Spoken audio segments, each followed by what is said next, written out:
Hey everybody, I'm Mama Baird and welcome back to my channel. In today's video, I'm putting together all of the breakfasts that I have ever made and put it in one. So this is a giant breakfast marathon. So if you love breakfast and you're looking for some new ideas, this is the video for you. If you're new here, my name is Carolina. I live in Montana. I do a lot of pantry cooking, budget shopping, and product reviews on my channel. If that's the kind of content you're into, I hope you'd consider subscribing. I'd love to have you come join my YouTube family. I also have a Facebook group, Mama Baird's Homestead. It's really fun over there. We have a lot of laughs, so I'd love to have you over there. So come join me on Facebook. Alright guys, so let's get into all the breakfasts that I have made. I call them breakfasts. I don't think that's right, but it should totally be a word. So here's all the breakfasts that I have done for a while, and we are going to start with a yummy Dutch baby. If you've never heard of a Dutch baby, you're gonna love this. So let's get into it and let's see how to make some breakfast. A Dutch baby is also called a German pancake, and it's really easy and has basic pantry ingredients. It's going to start with 3 eggs. You want them to be room temperature. That kind of helps mix everything up. And then I'm going to put just a little bit of maple syrup. You could add any kind of sweetener you like.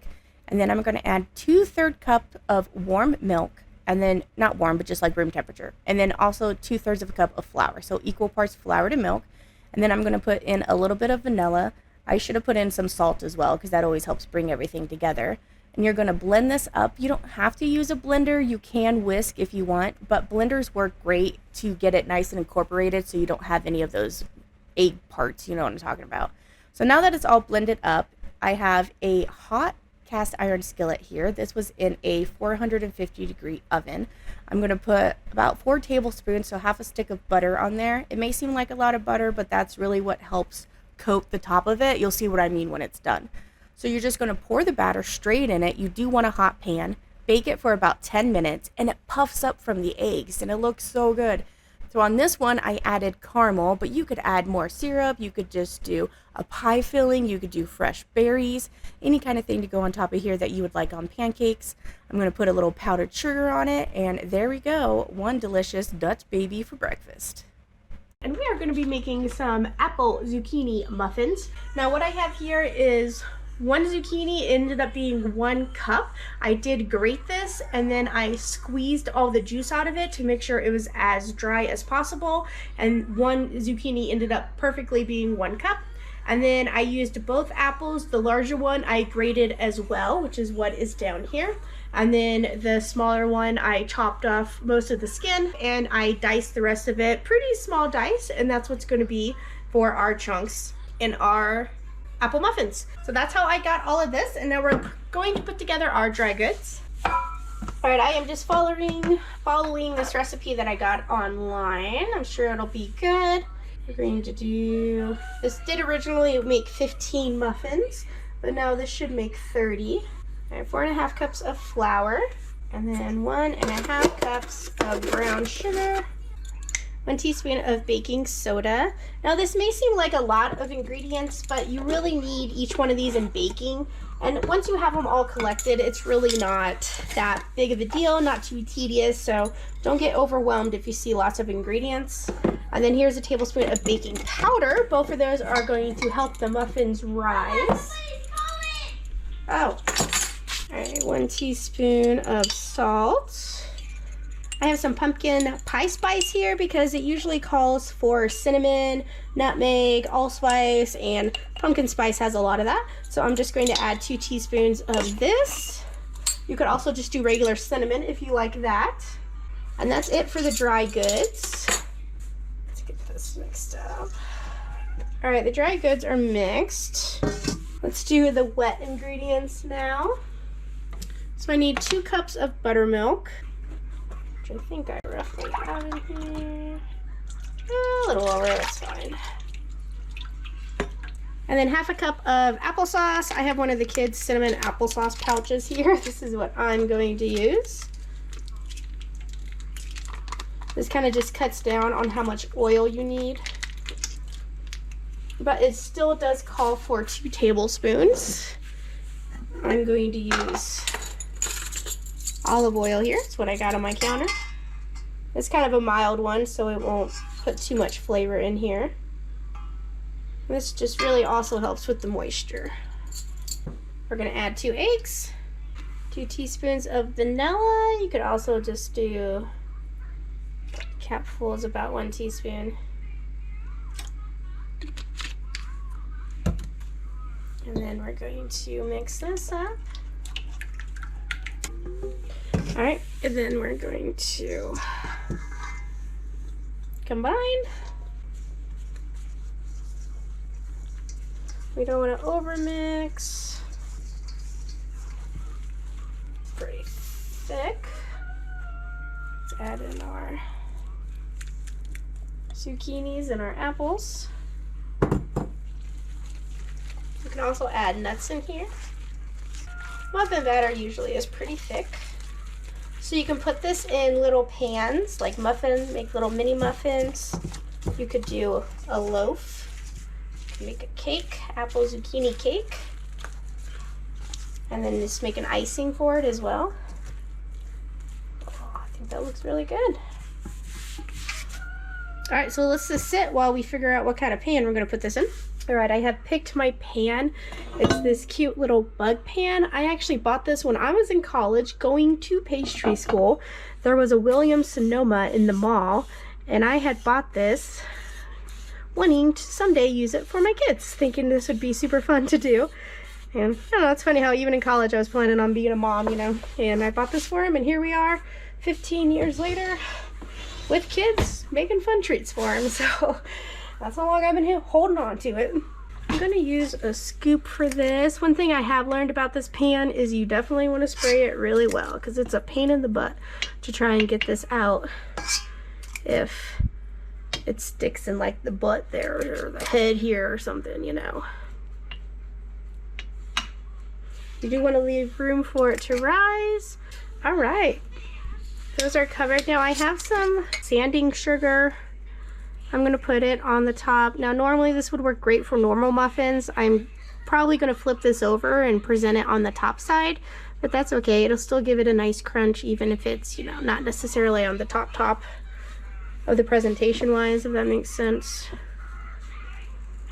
You can also mix this with a little bit of cinnamon and just do regular cinnamon sugar on top as well. All right, so let's get this baked. I'm gonna do 12 minutes and then we'll check it.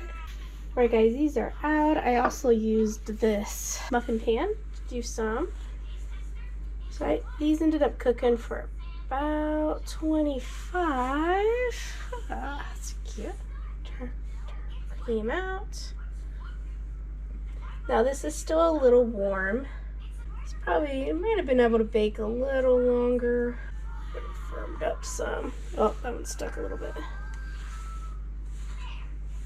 Looks good though. Oh, look, there's a ladybug. It's so cute. So, and here's a bee.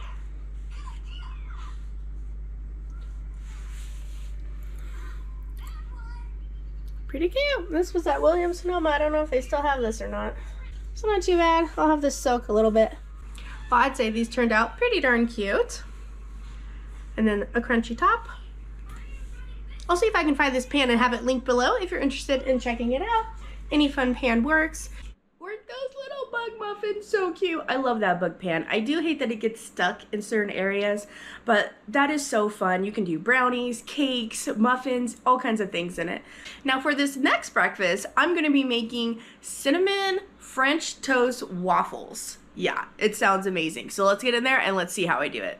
All right, I decided I'm going to try and use the powdered butter to cook the apples. So I have half a cup of butter here. I'm going to add 1.5 tablespoons of water.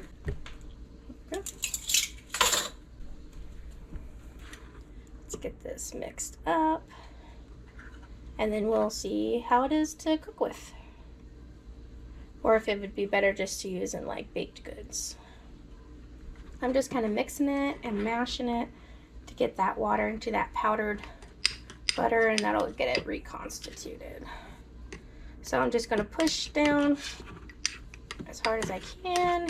This is 1 stick of butter's worth. So we'll let this sit for a bit while we work on something else. I'm just going to rough dice these apples. I used whatever apples were kind of wrinkly and needed to get used up. and that ended up being about 10 of them.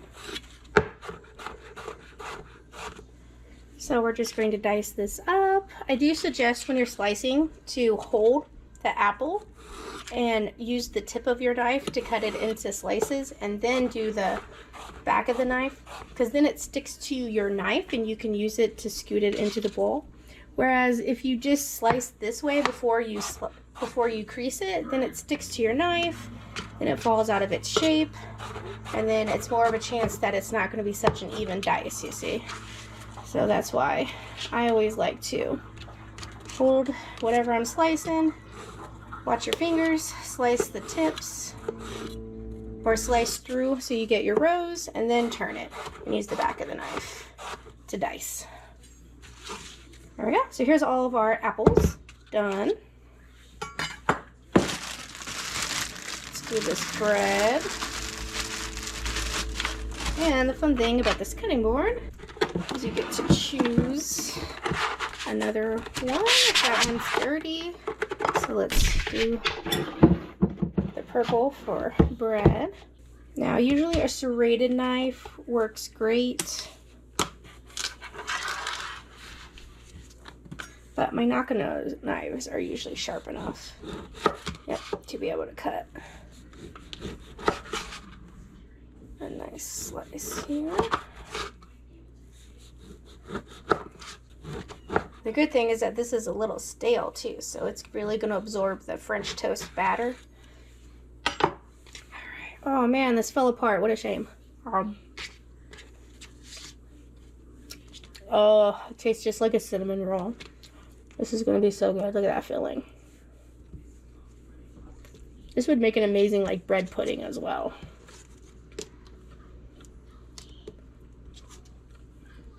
All right. Oh, you didn't make it. Oh. All right, everybody, I got a waffle iron here. I'm starting my French toast batter, and then I have my pan here that we're going to cook it in. Cook the apples. Here's all the apples that I got. Here's the powdered butter. We're gonna give this a try. See if it can melt. I'm interested. If not, then we'll just switch to regular butter. Never hurts to experiment though. So to this French toast batter, I'm gonna add a sprinkle of salt. I used 8 eggs. We're gonna add a splash of vanilla. I have a little bit of 1% milk here. We use the last of that, probably about a cup. And then I have some pumpkin pie spice. We're gonna put in there as well. Since the bread's pretty sweet, we're not going to add any sugar to this, but in normal French toast I would. Pumpkin pie spice, it has like cinnamon, allspice, ginger. I really like it. It has a lot more flavor than just cinnamon, but you can always just do cinnamon if that's your jam. I don't think this is melting. That's interesting. Let's see. Maybe it'll melt once we add the apples. If not, we'll put a glob of regular butter in there. Yeah, we might have to do that. I'm gonna also add some brown sugar and some pumpkin spice as well. Maybe bathroom.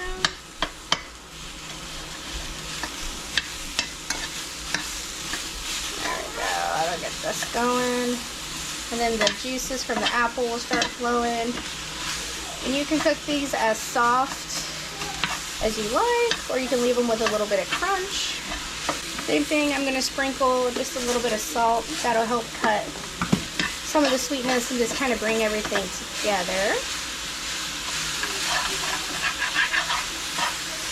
I think I need more butter. I'm also going to turn this down to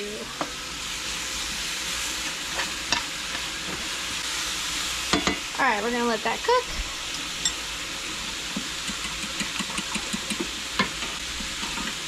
Okay. Alright, I'm going to put a little bit of butter in each one here.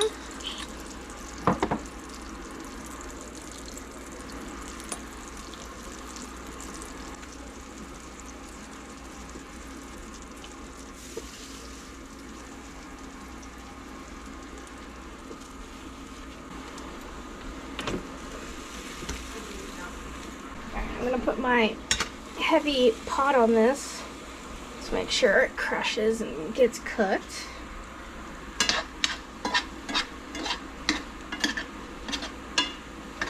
Apples are coming along nicely. I think I'm gonna turn it back up. So quite of enough syrup for me for there. All right, my apples are done. I made quite a bit though, so I'm gonna take some of this and put it aside, and we'll save this for another use because I'm not gonna need all this for this morning. So this is pretty good. Now it didn't make as much syrup as I would like, so I'm just gonna add maple syrup to this. And then it'll be like a apple pie, more of a syrup here. And then we'll scoop it out there. So we'll let this kind of, the apples soak in this maple syrup. And then that'll be our topping. Alright, this is sizzling pretty good. Let's check out what we got going on. Oh, ho, ho. Wow.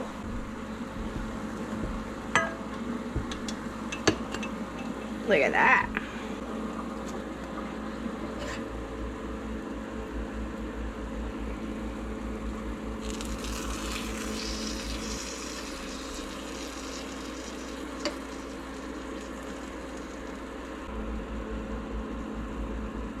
Wow, now that's a breakfast. Wow, cinnamon bread, so pretty much like cinnamon roll, French toast waffles with apple pie filling. You know husband's eating good today. Well, and the children, I guess I'll feed the children too. They're like, no, we want Mickey Mouse waffles. Are you kidding? Look at this. That cinnamon roll filling, it caramelized a bit in the waffle pan. And it's definitely not too sweet. I was a little worried about that, but I think it tastes great. Don't be afraid to be creative with your waffles or French toast. Use any kind of bread you have. Cinnamon roll, definitely recommend it. Now sometimes when I make breakfast, I make a lot of something like those apples. I had 10 apples that I needed to get used up, so I just went ahead and did that. And sometimes that creates a lot of extra leftovers, so you gotta try and find something to do with that that's a little different. So with all those apples, I had some left over and I decided to turn it into a freezer meal. So let's check it out and see what I did. For this freezer meal, I have some leftover French toast batter, as well as some apples from my morning French toast that didn't get finished. We had all that left over. Now this is croissants. Whenever we get these and we don't quite finish the whole thing and they might be getting a little stale, I go ahead and break them up and put them in a freezer bag in my freezer to save them for any kind of breakfast casserole we may need.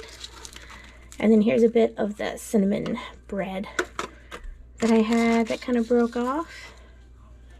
So I'm going to put that in there. And then I'm pouring my extra maple syrup apple mixture on here. Trying to spread it out. There we go. And let's pour this over it.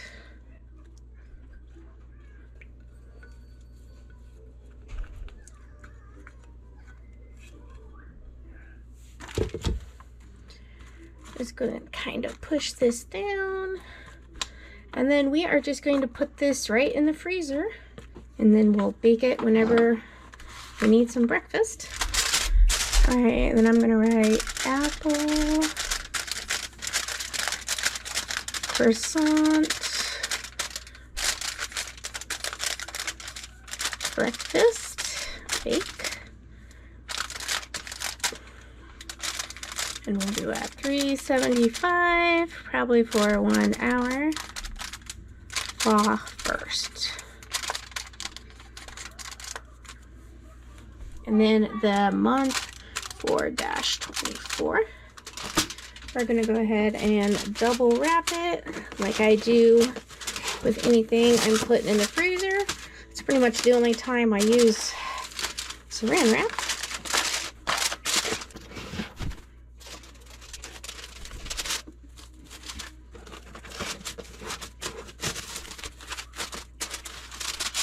And there we go. 1 breakfast casserole for the freezer. For our meal today, I'm going to be using some of these diced apples that I have from last week, and I'm going to make a crumb topping. So I have 1 cup of oats, half a cup of brown sugar, 1/4 cup of regular sugar, and then we're going to do half a cup of wheat flour. You could use all-purpose. The last 2 dry ingredients are a little bit of cinnamon. I used about a teaspoon, and then I'm going to add about 1/4 teaspoon of kosher salt. You can use any kind of salt that you have on hand though. And then you're going to get this all mixed up. My brown sugar was a little clumpy because I left it in the measuring cup overnight. So I'm going to get my hands in there and kind of crumble it up with my hands as well. Then we're going to add half a stick of butter. It did say to do it cold and use a pastry cutter, but softened butter or melted butter also works just as well for a crumble, I've come to find out. So I'm going to go ahead and just use softened butter, and then I'm going to get my washed hands in there and get it all mixed up. You don't want any dry left, so I like to kind of lift it up and fold it and push it down to make sure that it's all incorporated. And this was perfect. It made the oats and flour nice and crumbly, and it was perfect for our topping. So after this, I'm going to get that naan bread that we had, and I'm going to put some of the caramel sauce on there. I'm just probably using a tablespoon, maybe a little more on the bottom of it. And then I'm going to put about a 1/4 cup of our apple filling. Now this is cold, and I discovered that that worked just fine. And then I'm going to put a bunch of this crumble topping on top. Be very generous with it.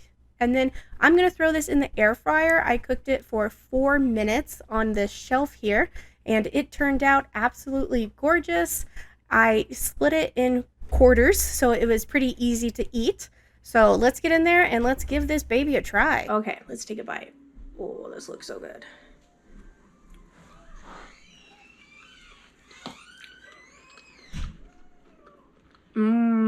Oh yeah. That crumble topping, it's so good. And the apples and the caramel, it's just right. You could probably drizzle more caramel if you want to, but whoo, remember the crumble is also sweet. This is absolutely delicious. You guys should totally give this a try. Okay, everybody, for today's breakfast, I pulled some frozen torn up croissants out of the freezer. I let them thaw overnight. They were just ones that were going stale, we weren't getting to, so I tore them up and I put them in the freezer. So now I want to use them up, and I figured I'd make a breakfast casserole. So I have a dozen eggs here from our chickens. You can tell we have some new egg layers. Look how tiny those are, they're so cute. And this one's got spots on it.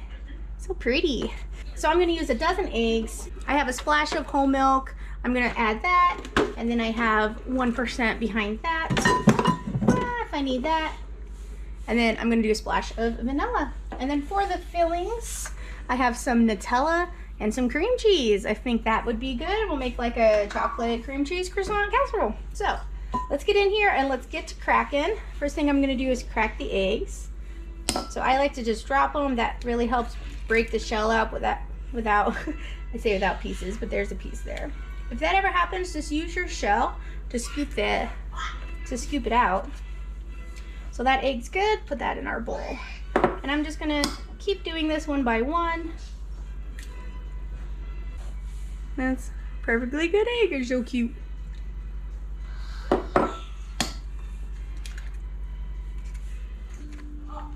Alright, there's our dozen eggs.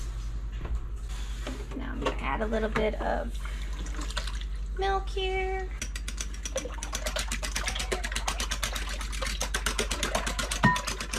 Alright, I'm going to add a splash more. So probably about a cup of milk to a dozen eggs is the ratio that I tend to go for in my breakfast casseroles. Let me add a splash of vanilla since this is a sweet one. I'm not going to add any sugar to it though. You think I should? Because like with French toast, you would add sugar and cinnamon to your batter, you know, to give it some more flavor. I'm just going to do like a tablespoon of white sugar.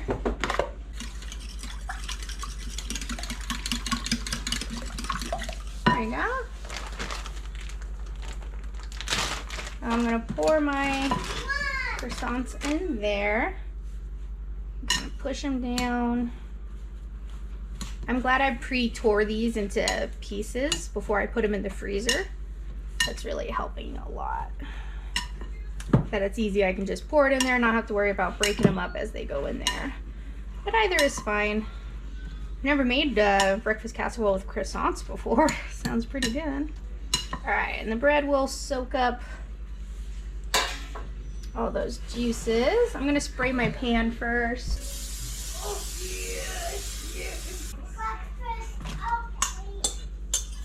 Alright, got this in here. Let's push it down.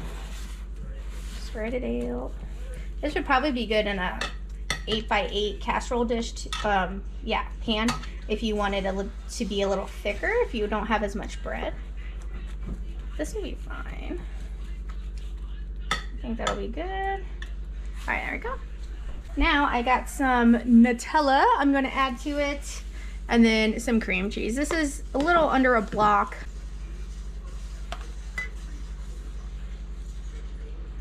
I'm just gonna like put plops of it.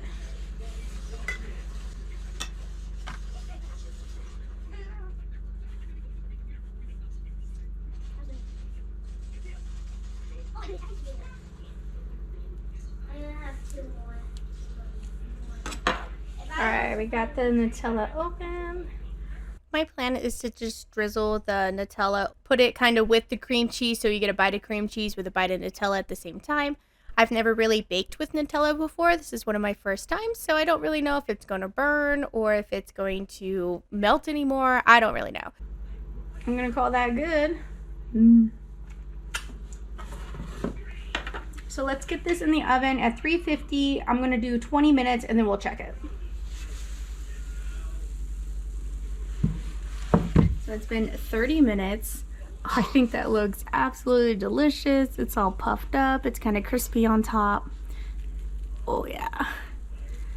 So we're gonna let this sit and then we're gonna cut it open. I am going to be adding a little bit of powdered sugar on top of it, just for a little extra, I don't know, look, make it look fancy. Snow. It does look like snow. Does it look fancy? Is that chocolate? It is. And then I'm going to be pairing it with the coconut caramel crunch that Miss Sue sent me. Thank you, Sue. You're so good to us, sending me coffee. Let's get some of this out of here. Oh. What do you think, Betty? It looks good? Oh, yeah. And here is our delicious croissant, or chocolate cream cheese croissant casserole. Ooh. The 4 C's. That just looks so good. All right, let's get a bite. Here's some cream cheese and chocolate with their croissant. Is this good? Oh, this is awful. What? You kids can't eat this, I'm sorry. Why? It's no good. Why is it no good? Because Mama's got to eat it all. Why? I'm just kidding. It's so good. You're kidding? I'm kidding. Let's grab it. Like it's crunchy on top because the croissant got really gooey. Want to try a bite, Conrad? Ooh, that chocolate's kind of... Hold on. Let me get a good bite. Good bite. There we go. That's a good bite. Yep. Oh, we got a thumbs up. Something you guys could eat. I want a plate. You want a plate? Another thumbs up. All right, let's get the kids' plate here. You can have the rest of that. And I like with the powdered sugar on top, you don't have to add any syrup or anything. Well, guys, I'd say this casserole is a big success. They already are eating quite a bit of it, and husband is going to enjoy it as well. It is kind of like a treat. It's a sweet breakfast, so don't get used to it. All right, well, that's all I got for this breakfast. Let's see what I'm making next time.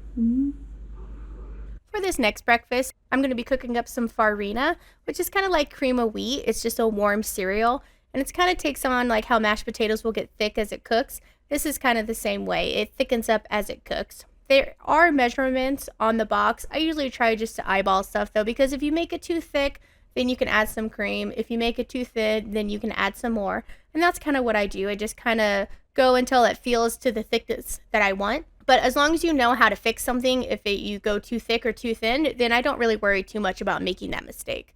But for now, I have it all cooked up. I have it nice and thick. I just used the last that was in that box. And now I'm going to be adding a big scoop of Nutella. I'm not quite sure how much that was, maybe 1/4 cup. I'm going to mix it all in with it. I did want to give this a taste to see if it needed any kind of sugar or anything. And I think that it was good. And the kids actually ate it like is. It did not need any sugar, which is always great to know and find out as a mom. So it was a little thick still. So I just added some cold whole milk, which 1 helped cool it down and 2 helped thin it out. And that's what they had for breakfast. They just gobbled that up. Now for this last dish, I'm going to be making Nutella stuffed pancakes. And now in order to do this, you have to put Nutella on wax paper and put it in the freezer to get it so it's a disc. I melted it for about 30 seconds in the microwave and then just poured little disc about the size that I wanted. They probably needed to be a little bigger and thinner, and I definitely needed more than 6 of them. I'm just going to be using a generic pancake waffle mix to make these pancakes. I am going to add a smidgen of vanilla because I think that really helps elevate boxed pancake mix. I'm just doing it to the recipe, nothing special about it except for the vanilla. Now that these have been in the freezer for about 30 minutes, I'm going to pull them out and then we are going to put our pancakes on the flat top. This is my Vever flat top that I have. I absolutely love this thing. It's perfect for pancakes. And I have this scoop that makes them exactly the right size. So I usually do 4 pancakes at a time. Definitely always put butter down. Plop the frozen pluck of Nutella. You can also do this with peanut butter in there. And then put a little bit of the batter on top. This is my first time trying it, so that's why you could kind of see that they're different sizes, and I definitely needed to make the pucks a little bigger. One way I can always tell that the pancakes are ready to be flipped is that the bubbles quit popping on the top. That usually means that there's less air in there, which means the batter is cooked. So that's one way to tell when it's time to flip your pancakes. I did give them a little bit of extra time on the second round since I added additional batter and there's something stuffed in there.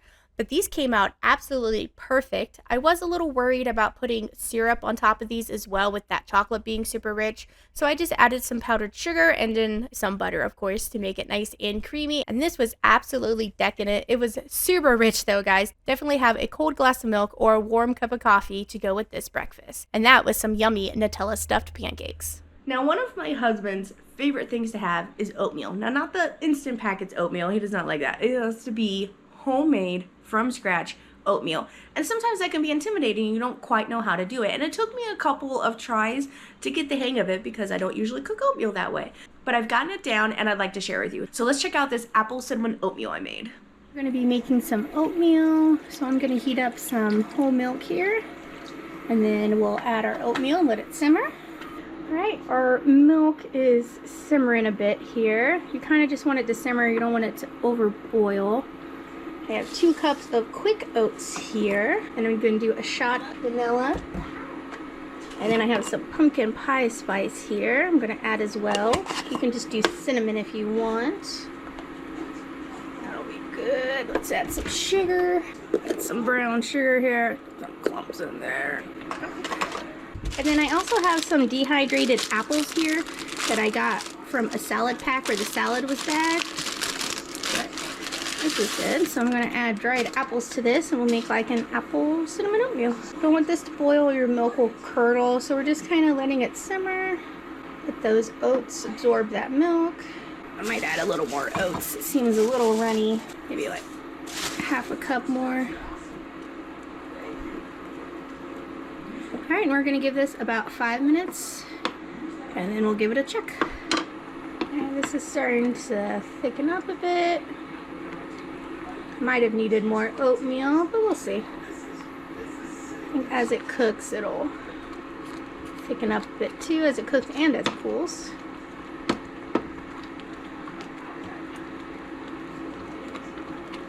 Alright, I'm going to turn it off at this point. I'm going to add a couple of tablespoons of butter. We'll let that sit and melt, and then we'll serve it up. Oh, that turned out perfect. As soon as it cooled down and thickened up a bit, or as it cooled down, it thickened up. And now it's kind of like apple cinnamon oatmeal. This will keep the kids going strong all day long. Oh, that looks so good. I remember that one. Now, another favorite is a bologna, egg, and cheese sandwich. Sometimes bologna can be eaten cold. Sometimes it's better heating up and have that little, some people brown it, like blacken it, like it's black. Some people like that. Mine's just a little toasty, I like. But a bologna, egg, and cheese sandwich is a phenomenal breakfast. So let's see how I make it. One of our favorite things to make are bologna, egg, and cheese breakfast sandwiches. So I have some hamburger buns here that I'm going to be toasting up. Put a little butter down and that gets it nice and toasty. If you're noticing that you're not getting a toast in the center, you just kind of push the bread down a little bit and that helps push the center down to get toasted. And I'm going to be using some bologna. This is a log bologna that I bought and then I sliced it myself. It's really good quality bologna. We're very happy with it. So we're going to just be browning it till it gets a nice crust on it. And then I'm going to add some American cheese. It's always great on a breakfast sandwich. It melts really well. Now we do like mayonnaise on our breakfast sandwiches. So I got mayonnaise on the bottom bun there. And then we're going to be frying an egg. Husband doesn't like runny yolks, so this egg's for him. And it's one of the things I really like about this pan is that it cooks it evenly without much oil, so it's easy to flip and cook and you know when it's done. Now for me, I'm all about the runny yolks though. I love runny yolks even on a sandwich, so let me know in the comments below, are you pro runny yolk or are you, nope, gotta cook that all the way? I would love to know. But this is what we had for breakfast. It kind of reminds me a lot of a breakfast jack from Jack in the Box. I miss those around here. Now for this next breakfast, I saw on Pinterest these little tater tot quiches where you smash thawed tater tots down into a muffin pan and then you put whatever kind of goodies you want on the inside and then you pour scrambled eggs over it. So I was like, you know what, let's give that a try. I'm trying to use up some of my older eggs for my chickens and my turkeys.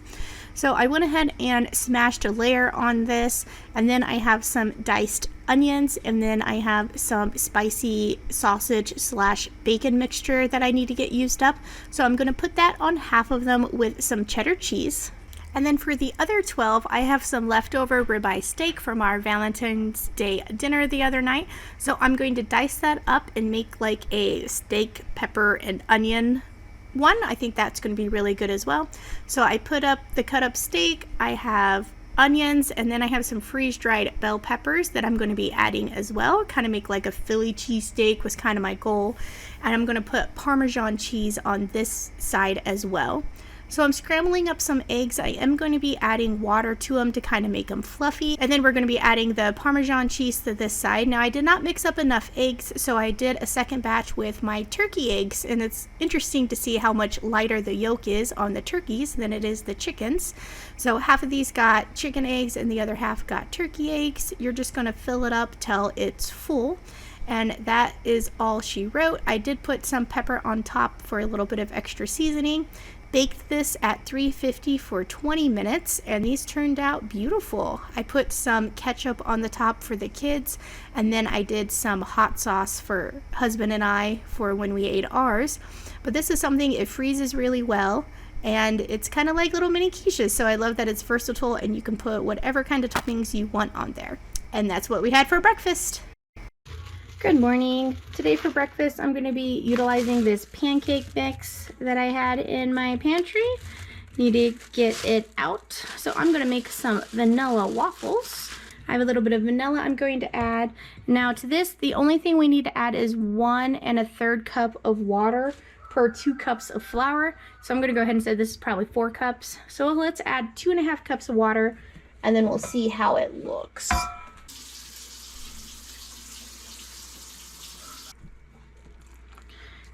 I'm also going to add in a little bit of olive oil because with waffles you want crisp to it so they get nice and crispy. So you want to add a little bit extra oil or butter to waffles.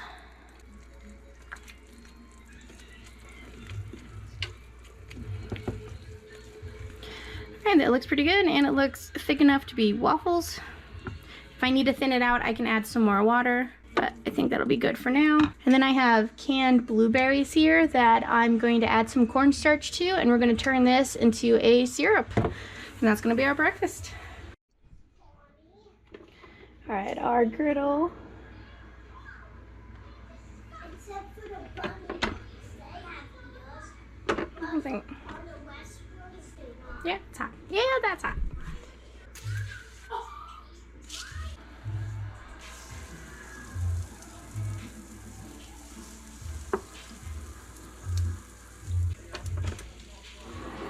Alright, we're gonna open these blueberries. I'm gonna actually keep some out.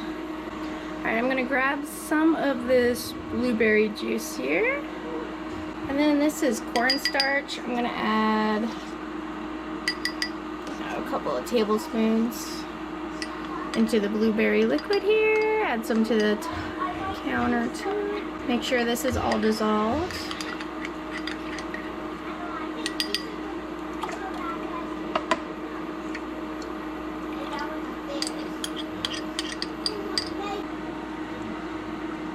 Alright, and as this starts to heat up, it'll thicken. It's gonna be good. Let's check these waffles.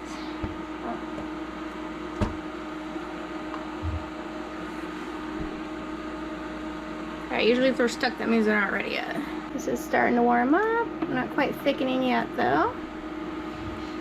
These blueberries I just canned in a simple syrup, so it was just half water, half sugar. Boiled it, and then raw packed it, and now I got canned blueberries. These were fresh, so they need to get used up, and they're really good. Fresh blueberries are amazing. Oh, so good and fluffy.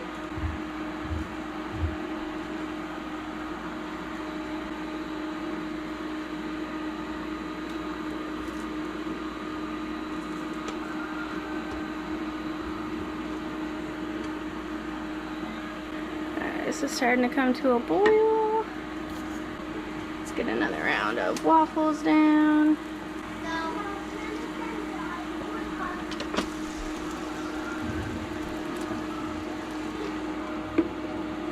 It's thickening, but not quite as thick as I'd like, you know. But this is going to be more of a syrup. I think I'm going to do just a little more cornstarch.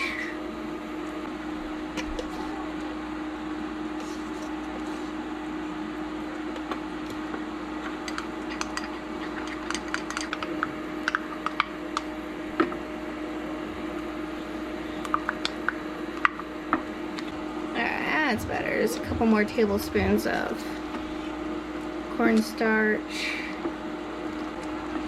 Alright, I'm gonna turn that off. Add just a couple more blueberries in there. And then we'll save the rest of the blueberries for another meal.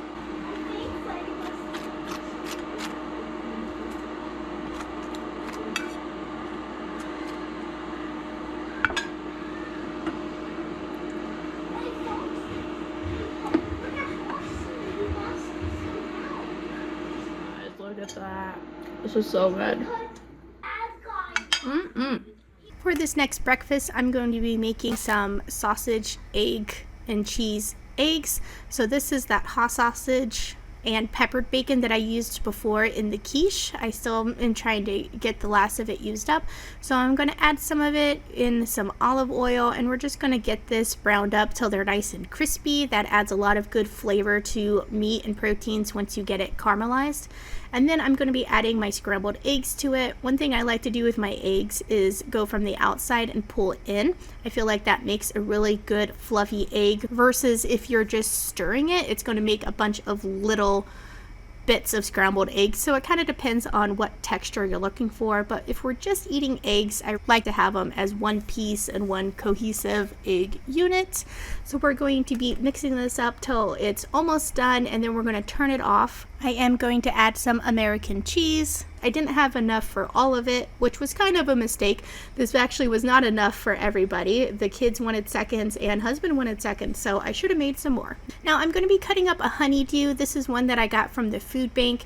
It's one that normally would have gotten thrown out at the grocery store because the outside doesn't look that great, but if you look at it, it is absolutely perfect. I did not find any blemishes or anything on the outside that I needed to cut away, and the kids actually really like honeydew. I don't like it so much. I think it's kind of bland, but the kids really like it, and anytime I can get them to eat fruit and veggies, I am all over it. So I'm giving this a quick dice. This is my Nakano knife I'm using. I can have these listed below. These are amazing Japanese knives that you can get a discount if you use my link. I am definitely super impressed with them. So I went ahead and diced up both pieces, and now the kids have got a yummy snack. For my first breakfast, I'm going to be making some pancakes. I have some bananas I need to get used up, so I'm just going to make a homemade batter. I have 2 cups of all-purpose flour here. I'm going to be adding 2 tablespoons of baking powder. And then I have this high-protein coffee drink mix that I've had for a while. I've decided I'm just going to add this. I don't think that it'll add much flavor if we do. I mean, it's coffee and bananas. I think it'll be okay. And then I'm also going to add some cinnamon to this. I do like to usually add protein powder, so it worked out that I had that extra bit.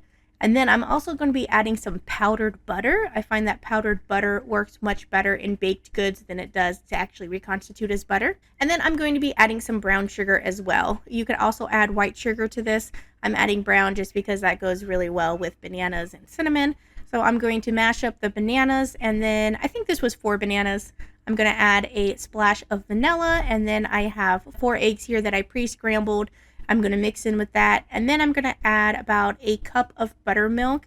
I did end up needing to add more liquid though, so you could add more buttermilk to this. You could add regular milk. Powdered milk works great, or you could just do water. So I'm going to be adding the wet to the dry and mixing this up. Once I started mixing it, I noticed that it was super thick, and I like thinner pancakes because I feel like they cook faster and they have a less tendency of burning because they're thinner.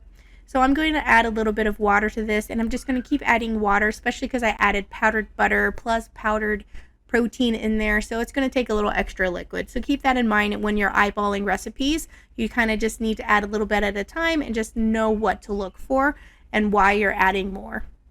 So I just kept adding water until I got to the consistency that I liked. And I'm going to be using my Vever grill for this. I can have this linked below. This Vever grill is under $100 and it works amazing. I love that I can pick it up and move it around. I can fit up to 6 pancakes on here if I do the smaller ones. Making grilled cheese is so easy. So I will have this linked below. This would make a fantastic Father's Day or Mother's Day gift if you know someone who loves cooking in the kitchen or has a bigger family. So I'm going to go ahead and flip these pancakes over. This first batch was kind of thick, and you can kind of see why I go for the thinner ones because it takes a long time for that top to cook, and it's still raw in the center. I ripped it apart. I could see that it was still kind of raw, so I decided that I'm going to add more water just to make it thinner. But while I had these cooked, I'm going to go ahead and taste it and see how they taste to see if I need to add anything. I think they taste pretty good though, so I just added probably about another half a cup of water. And then this is the second round. You can see these are a lot thinner. I'm also taking the time to kind of push the batter around so that way it's an even thinner layer and there's not just a whole bunch in the center.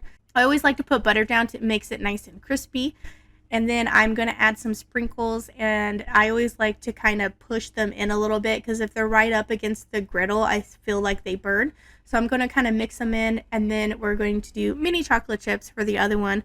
I have one kid who just likes vanilla and sprinkles, and then 2 that love the chocolate. So it kind of works out. And I'm going to do the same thing where I push it down and kind of mix it into the batter. So that way when you flip it, the chocolate's not right against the heat and burns. So these turned out much better. I might have turned down the griddle as well. You kind of want to go low and slow with pancakes. Don't push them. And then I'm going to add a little bit of butter on top. You could probably skip this since we did cook them in butter, if that's what you would like. So just pour some maple syrup on it and we are good to go. For this next batch of pancakes, I'm going to be using a waffle pancake batter to kind of start. So I'm going to be using 2 cups of this, and that's going to be my base mixture. And then I have some strawberry banana protein powder that I've been wanting to start to use up. So I'm going to add 2 scoops of that because that's 1 portion. We're going to have 1 egg, and then I'm going to add some water, then a little bit of olive oil. I'm just following the instructions, what to add on the package. However, I am going to probably need to add a little bit of more water, and I threw in a little splash of vanilla there because I added that protein powder as well, so that's going to make it a little thicker. The next thing I'm going to add is a little scoop of my homemade strawberry rhubarb jam. This is a good way to get some of that jam used up that you've been canning all year. and it adds a little bit of extra strawberry with that protein powder, and it adds a little chunk of rhubarb and stuff. But you do have to remember that this does add a little bit more sugar, so you want your griddle to be a little bit of a lower temperature. You don't want it to burn because you have that extra sugar in it, so make sure you are being cautious of that. So I'm going to go ahead and make sure it's nice and thin. We're going to give it a flip. These turned out really great. I'm very happy with these. And instead of doing a traditional syrup for the top, I'm going to add some whipped cream. Then all it needs is a little sprinkle of more strawberry jam on top of the whipped cream, and this could be restaurant worthy. Husband was very happy with this, and the kids were impressed with having whipped cream as the topping, so I hope you give this a try. Next, for breakfast, we are going to be making some cinnamon sugar rice. This is one thing that I remember from my childhood my mom used to make before I went to swim meets. I'm going to be using my Instant Pot, so we're going to put 2 cups of rinsed rice and 2 cups of water in here. If I was going to be making this for a savory dish, I would add chicken broth, but we're going to be using this to make some breakfast, so I thought water was a good choice. I use this based on my Instant Pot cookbook that I have. I can have that linked below. It's really good at teaching you the basics of your Instant Pot.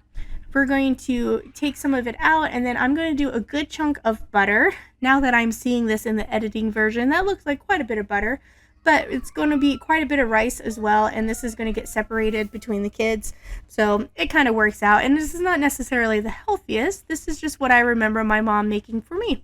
Now I'm going to be adding brown sugar. She usually added just plain white sugar with cinnamon, but I'm going to be adding brown sugar because I have a lot of that and I want to get it used up.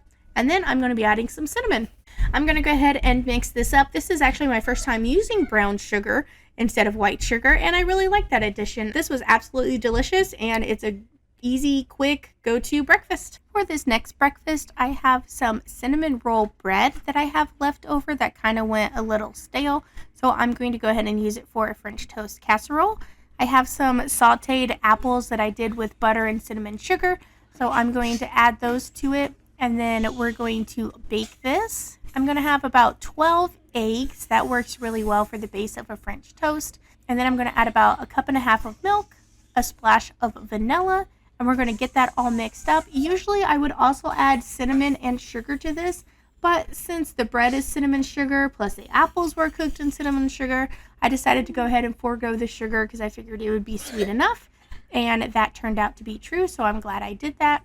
Now that all the batter is poured in, you're going to be pushing down to kind of make sure that it's all coated in that, and you want the bread to kind of soak up that egg milk mixture. I'm going to add some crumble to it. This is just an oatmeal crumble that I made. It has butter, oatmeal, sugar, flour, cinnamon, and I'm going to add this to the top of it because I have it that I need to use up, and I think this would add a nice crunchy layer to it.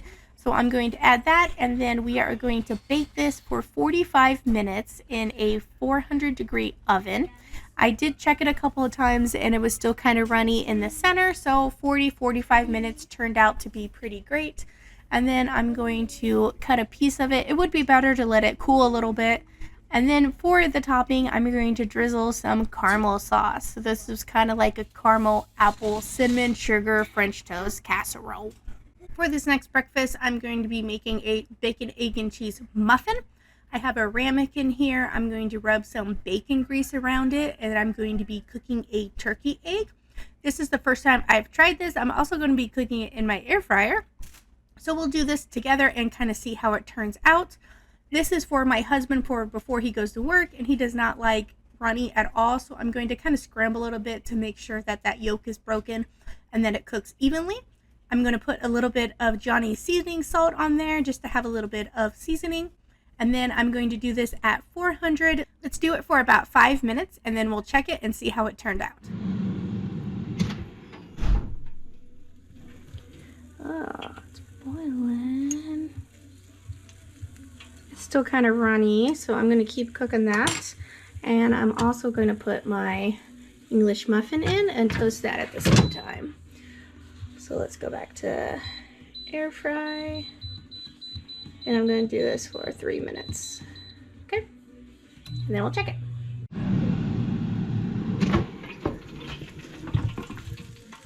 Oh, that looks pretty. Oh, these guys are super toasty. Maybe a little too toasty. Oh yeah, that egg is done now. Just make sure it's cooked on the bottom. Yep, that's cooked. Beautiful, that worked great. That was a little too crispy, so I'm gonna do just 1 minute. Thing works well. I'm gonna go ahead and put some cheese on here. Hopefully help melt it a bit. You'll die.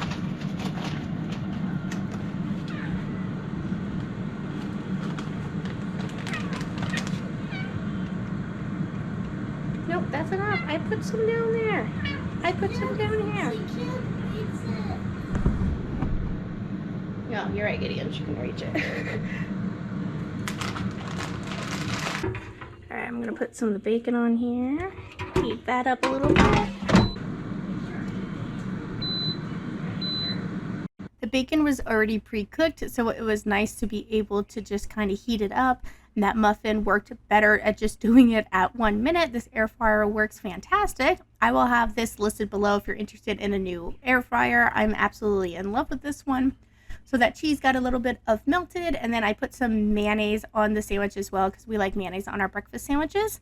And that's all it was to it. That was one tasty sandwich. One of my favorite things to do is to put stuff in a pan and throw eggs in it and call it a dish. So that works really well with breakfast burritos. So check it out and see what I put in for the fillings for these breakfast burritos.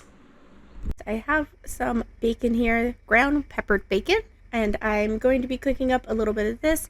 And then I have some leftover potato wedges. Sometimes the kids and I like to go to this local deli, and they have 25-cent ice cream cones, and they have chicken tenders and potato wedges. So we do that every once in a while as a little treat, and we had some leftover potato wedges. And then I have some of our own eggs from our chickens. They're starting to lay now, so we're starting to use up lots of eggs. Super excited about that.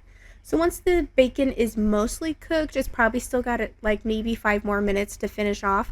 I'm going to add the potato wedges to those and get those cooked up. We have a dozen of our farm fresh eggs, and I'm going to add a splash of water in there as well. Someone also mentioned that you can add vinegar to it, and that will help make fluffy eggs. So I wanted to give that a try as well one time. Now that it's been cooking about 5 more minutes, you can kind of see how the bacon is a little more cooked and the potatoes are heated and crunchy. So I'm going to go ahead and add the eggs to this. I'm going to do the same thing as I did before and just pull them forward. If you were to just stir this, then it would make a bunch of loose scrambled eggs. When you do it this way, I feel like it really helps make them fluffy and makes a big chunk of eggs. One of my kids got in there and wanted to help. His favorite part is help pulling the eggs forward. Now I didn't get to finish this on camera, but we ended up using the tortillas and we made a tasty breakfast burrito. For this last breakfast, I'm going to be utilizing some of my home canned potatoes. These are russet potatoes that I canned back in 2021 and they need to get used up. So I'm going to be making some hash. What I did was rinse them really well, get all of that starch water off, and then I'm going to dice them pretty small. One of the tricks about canned potatoes is you want to go small and you want it to be hot, and a lot of fat is how you want to get canned potatoes super crispy. I've always struggled with that, but it's some of the tricks that I have learned. So I'm trying to get them all roughly the same size. I don't know if I could can them smaller, if that would be efficient, or if they would get too overcooked. I would love to know some feedback on that. I do have some freeze-dried peppers and onions, so I'm going to give this a try with my hash today. I haven't tried reconstituting these and cooking with them yet, so I think this would be a good experiment. I just filled that up halfway with water, and I'm just going to let them sit in there while I do the rest of my prep, and hopefully they will reconstitute and we'll be able to cook with them.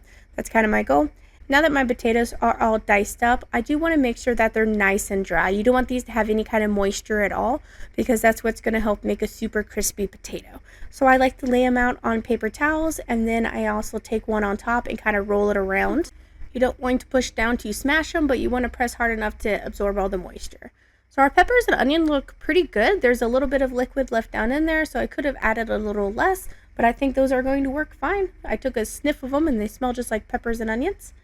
So now I'm going to add some bacon grease to my griddle. This is my Vever flat top griddle. You will see this a lot in this video. I'm going to add my cubed corned beef. You could also use canned corned beef. This is just leftover from a roast. And then I'm going to add the diced potatoes on the bottom. You don't want to overcrowd it. I might have overcrowded it a little bit, but that'll be okay. So you just want to make sure there's a nice thin layer. And then I decided to add the peppers and onions with the corned beef because I didn't want to put them on top of the potatoes, so the potatoes kind of need to cook a little longer. So I'm going to go ahead and mix that up and get that nice and flavorful. And then over here, while that's all cooking, I'm going to be making some eggs. I decided to add some green sriracha to my scrambled eggs this time. I think that would be pretty good, and I hear that adding hot sauce to eggs is good.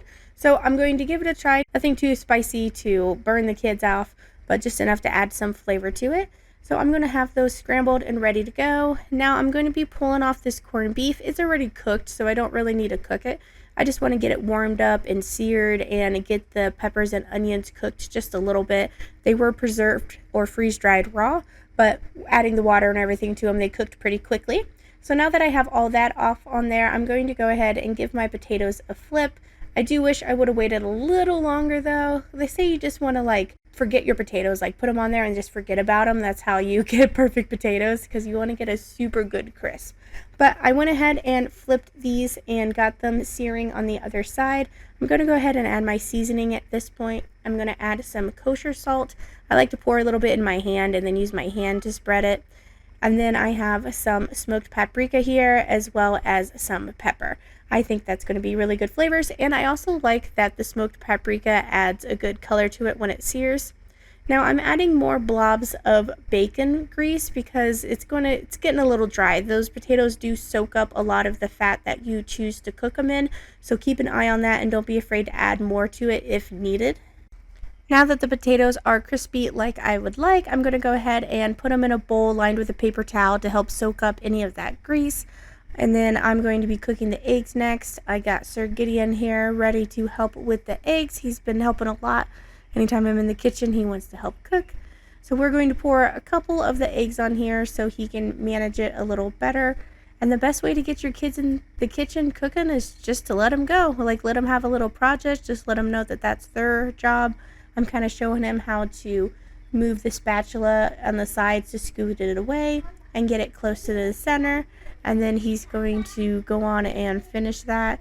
It's amazing watching your kids learn how to cook, and he realized that he needed to flip the spatula over, and then he did some flipping. And that's a good thing about this grill too, is that it works so well and it cooks the food really fast. So here we are, we got some great eggs cooked. I'm kind of just tossing the salt on there, and then we're going to go ahead and pull this off. So it literally took probably under a minute, 2 minutes to cook a little bit of eggs. Now that one batch is cooked, we're going to go ahead and cook the rest of the eggs as well. This took up most of the grill, but you just got to make sure you catch it before it dribbles down into that grease catch pan there. I like that this grill can hold up to a dozen eggs and cook it within a reasonable amount of time, and it doesn't lose all its heat. It doesn't take long for it to perk back up and get back up to temperature. So Gideon's going to go ahead and pull off all those eggs, and now our setup is done. We have our corned beef with our peppers, we have our potatoes, and then we have our eggs. So in order to make this bowl, I'm going to put the eggs down first. I kind of figured that would be a good bottom layer, and then we're going to put the potatoes second. I should have made more. I say that every time I make potatoes. I'm like, oh, I should have made more. But I put a layer of those crispy potatoes down in there. And then I'm going to put the corned beef and peppers on top. The corned beef would have been nice if it was shredded more than cubed, but it still turned out fantastic. And we got to top it all with ketchup. That's how my mom always had it. This is a keeper for sure, and you can never go wrong with corned beef hash. Hope you give it a try. For our breakfast, I'm going to be making a grits breakfast bowl. This is something that I saw on Pinterest and I thought it looked pretty cool. So I thawed out 1 pound of pork sausage, and I'm just going to be cooking that in my cast iron skillet here. And then in the back there, I have water boiling for grits. You just want to cook your sausage till cooked all the way. That's what I did. Now you could use any kind of protein for this. I chose sausage because that's one of our family favorites, but you could also do bacon or ham, Canadian bacon, or no meat at all if you prefer. So I'm going to scoop out all the sausage, but I want to keep that fat in there as well as add a little bit of bacon fat to it because I'm going to be cooking my scrambled eggs. I'm going to add some salt and some pepper, go really simple with my eggs this morning. Eggs can continue to cook in the pan, so I'm just going to get it till a little of the liquid's off and then move it aside. And now I'm going to be cooking my grits. I added a little bit of salt to it. These are just simple 5-minute quick grits. I've never tried this before, but it's something that I've been wanting to try. So I was like, hey, let's give it a go. When I think of grits, I always think of Waffle House. I used to go there with my dad a lot. That was kind of one of our breakfast places when I was in college. And it reminds me a lot because we would order grits there. I'm going to add a glob of butter just to make it nice and creamy and give it that yummy buttery taste. You cannot have grits without butter in it. So I'm going to fill up my bowl about halfway full of this grits. This stuff's super hot, so we did let this cool down. And then you're going to put your protein of choice in there. Ours is sausage. And then I put a little bit of the scrambled eggs. And now I have this mozzarella pizza blend that I'm trying to use up. And that was our breakfast. Mix that all in together and you have one delicious meal. For this next breakfast, I'm going to be dicing up some ham steaks that I have. I'm going to go ahead and dice up all of them and then just use half of it for this breakfast. It's always good to have leftovers to use for another meal. I have a cast iron skillet over here with some bacon grease in it. I'm going to throw half of that ham in there. And I'm trying to get it nice and caramelized. And then I'm making some scrambled eggs. I put a little bit of water in there to help fluff them up. And then I'm going to add some buttery steakhouse seasoning. Make sure your pan is really hot when you're cooking with cast iron. That's how you get it to be non-stick. So I'm just going to add it straight in with the ham, and it's going to kind of be like a ham scramble is what I'm going for. With the eggs, again, I like to start from the outside, pull them forward into the center. That makes one big fluffy egg, and then you can separate it as needed versus having a bunch of little tiny pieces if you were to just stir it and not bring it forward, if that makes sense. Now I have a little bit of salsa. The kids get these in the lunches from the food bank every once in a while, and not all the kids like the salsa. So I'm just going to add one of those. It's probably about 2 ounces worth of salsa to give it a little bit of flavor and color. And then I have some white American cheese. We're going to let that melt. So I toasted up some hot dog buns. These are just extra buns that I had that I don't have any hot dogs, so I'm going to use them as toast. Putting some pepper jelly on there, and that's what we had for breakfast. It was really delicious. For this next breakfast, I have some home canned breakfast sausage that I'm looking to try and get through.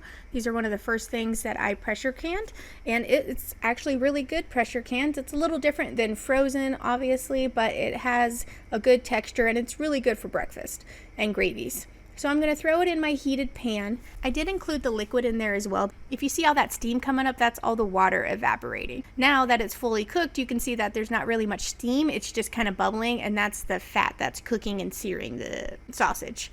So now I'm going to add a little more because I'm going to be making a gravy out of this. So I'm going to make sure that I have enough fat in there, add some bacon grease, and then I'm going to put a little less than a 1/4 cup of flour and let that cook for a good minute because you want that to cook that flour taste out.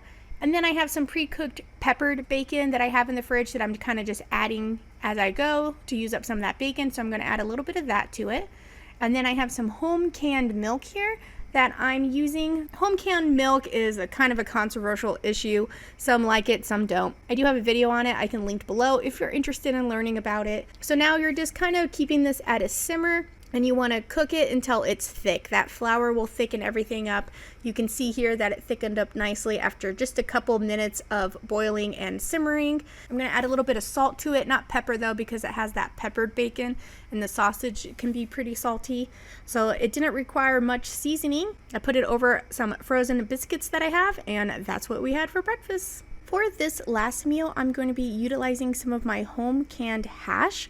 This is part cooked or partially cooked corned beef, and then you shred it up in a food processor, and then you add raw potatoes to it diced up, and then it cooks in the pressure canning process. This was my first time trying corned beef hash, and it is absolutely delicious. I highly recommend learning how to do it yourself if you can. It's a good way where you can add more potatoes or less potatoes depending on how you want it made. Anyway, so I cooked this up and just sauteed it in my pan, and then I have some of this crunchy chili onion garlic that I'm trying to use. I got it from a friend. She didn't want to finish her jar, so she gave it to me. So I'm trying to look at different ways to use it because I've never had it before. This was a good way. It didn't make this meal too spicy, but it added some flavor. If anybody else uses that, I would love to get some ideas for it. And then I'm just going to add a little bit of salt and pepper, not too much, and some paprika, because paprika is a girl's best friend and it adds so much color to anything with potatoes or meat on it. So I'm going to go ahead and give this a taste, make sure it's what I'm looking for. Some people bake eggs on top of it, but what I'm going to do is take the corned beef hash out. I'm going to use the same pan that has all that yummy goodness in it, melt some bacon grease, and then I'm doing scrambled eggs. This is a big scrambled egg for breakfast. This is when our chickens were really producing lots of eggs, so we just ate eggs like crazy. So same thing as before with the scrambled eggs, just kind of pull them forward. This is a technique that really works for me. If you guys have a technique with scrambled eggs that you'd like to share, please leave it in the comments below. I love learning from you guys and us just learning from each other. That's what this is all about. So just keep pulling it forward like so until it has your desired consistency. I'm going to top them off with that cheese that I'm working on. It's like a mozzarella pizza blend. So I'm going to put that on top and then let it melt. Betty Jan requested instant mashed potatoes for breakfast as well. So we're also having mashed potatoes, and that's what we had for breakfast. And just like that, we have a bunch of breakfasts that I would love for you guys to try. If you have a breakfast that you like that is really good, please let us know in the comments below. I love hearing from you guys. Thanks for watching. I'll catch you next time on Mama Beards.